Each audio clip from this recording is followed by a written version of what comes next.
are healed. Somebody ought to give God a praise because God is a strength remover. Somebody ought to give God a praise because God is a mind regulator. Somebody ought to give God a praise because God is a healer.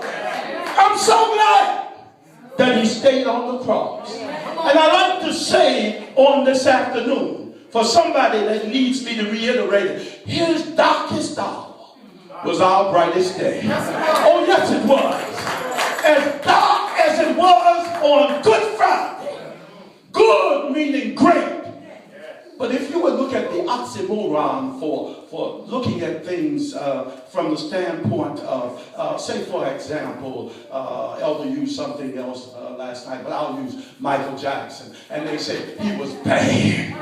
But I want to tell you tonight, Jesus was bad. I want to tell you tonight, when he hung on the cross, he wouldn't come down.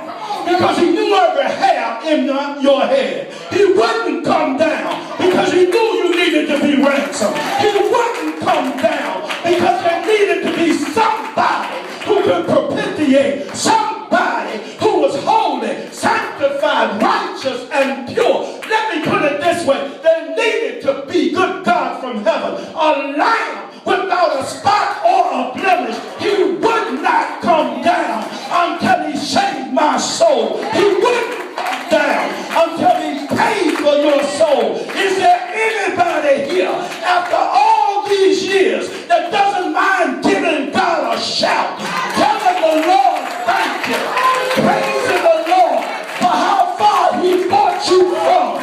If it had not been for the Lord on our side, we'd be in a devil's hell. But I'm so glad tonight